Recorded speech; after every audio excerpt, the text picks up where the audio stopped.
Elvisi, një regjisor dikur më ka thënë që disiplina në art është më e rëndësishme se në çdo fushë tjetër tjetës, edhe ndoshta se në ushtri apo në sport. Napoleon Bonaparte. A është vërtet? Napoleon Bonaparte ka thënë këtë. Më sillni një çet. Që të kenë disiplinën e teatrit dhe unë pushtoj gjithë botën. Domethënë, pyetja e parë, a është e vërtetë kjo? Ma konfirmove që është. Po ç'a do të thë? Pse? Këtë unë s'kam qenë. Çfarë nuk kuptojmë me disiplinë? Nuk jam aktor, nuk e di se ç'a bëhet në teatr. Ç'a do të thënë kjo? Okej, po marrim parasysh që do bëjmë një shfaqje, jemi ne të tre. Okej. Tani në momentin që ne do bëjmë një shfaqje, ne nuk është se thjesht do bëjmë punën tonë edhe do ikim në shtëpi. Domethënë ti edhe kur ikën në shtëpi, edhe kur shkëputesh nga ne, ti je aty, do apo s'do ti je aty, ti vuan siç vuan personazhi, ti gëzon siç gëzon personazhi, gjithë periudhën që ti jep premierën. Domethënë ti ngarkohesh emocionalisht, sepse duhet të ngarkohesh, po s'u ngarkove. Cili ka qenë personazhi më kompleks edhe që ndoshta je futur më në brendësi të ti? Dhe çfarë është dashur të bësh për të arritur aty? Jezu Krishti. Kemi bërë dhe në çdo intervistë përmend sepse është ai më ka bërë, domethënë ka ndryshuar edhe atë si thua perspektivën se si e shihja jetën me se si e shoh jetën. Domethënë aty u njoha me Jezu Krishtin, tamam, edhe më ndryshoi totalisht. Ne kemi me bëm një musical në teatrin kombëtar, ishte Jesus Christ Superstar. Unë kisha rolin e Jezusit. Ishte një rock opera, le të themi, ishte një album rocku ku unë kisha, domethënë nga 20 pak këngë, domethënë unë kisha pjesën më të madhe të këngëve, edhe përderisa kishte shumë intensitet si gjë, përveç se do këndoje që ishin nota shumë të larta dhe këngë shumë vështira, edhe çdo gjë ishte live me orkestër, do kishte edhe ato mizaskenat që gjithë e dim historinë e Krishtit, e përplasin, e ngrejnë, e ulin, e çfarë copash, mos pyet.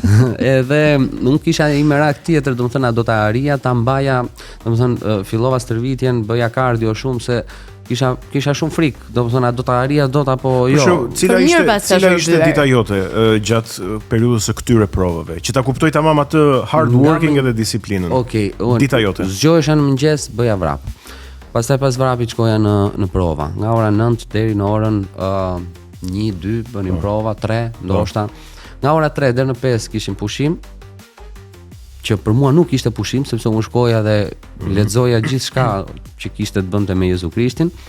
Nga ora 5 deri në orën 10 prova, dhe në orën 10 vija në shtëpi, domethënë dhe prap rija akoma duke dëgjuar këngët ose prap duke lexuar për ditën tjetër e njëjta gjë. E njëjta gjë për një muaj e gjysmë derisa doli premiera. Pas premierës, se këtë doja të thosh, ti ngarkohesh deri në premierë, pastaj aty ke shkarkimin dhe pastaj i shijon. Në shfaqjen e 2, të 3, të 4 në repriza fillon që ta shijosh atë çka ke arritur. Po ndonjë moment të sikletshëm në skenë ka patur? Ke harruar ndonjë batutë ose diçka të tillë? Në teatr jo. Okej. Jo, sepse në teatr është ajo disiplina që nuk të, domethënë ke kohë të përgatitesh etj. Në televizion po, plot herë, sepse është gjithmonë shumë e shpejtë ajo gjëja. Si ke menaxhuar? Improvizim, si gjithë bota. Improvizim.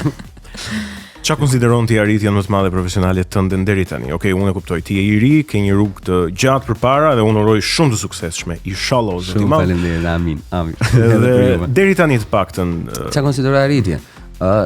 Arritje konsideroj vetëm kur, domethënë njerëzit më flasin për këngët, më flasin për batutat që kam bërë unë, më flasin për parodit, më flasin për gjërat dhe më flasin me një lloj dashamirësie, mi kujtojnë edhe qeshin me mua. Domethënë kjo është ajo që një artist duhet të bëj. Domethënë e thoshte dhe e ka thënë dhe Papa në diskutimin e tij të fundit. E ka thënë që artisti duhet të jetë inspirues, duhet të jetë frymëzues, duhet të japi shpresë, duhet të japi gëzim, duhet të japi vetëm gjëra pozitive tek njerëzit.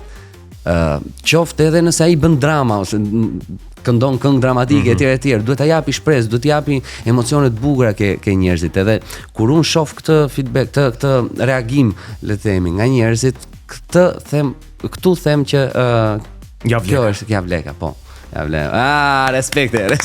Faleminderit. Se ishte shumë emocionale si gjë. Surprizë të çunave kjo. Të cilat asnjëherë kur I kërkojmë ne duart trokitje nuk I kanë gati, po në rast neve duhet ua kërkojmë. O çuna ku jeni, ku jeni derisa bie. Kam përshtypjen se nga mënyra siç po flisë etj ata e kuptojnë dhe dalin ti prit këtu është I kemi çuna batuta. Batuta më e famshme për të cilën njerëzit njohin më shumë. Kokla pirse.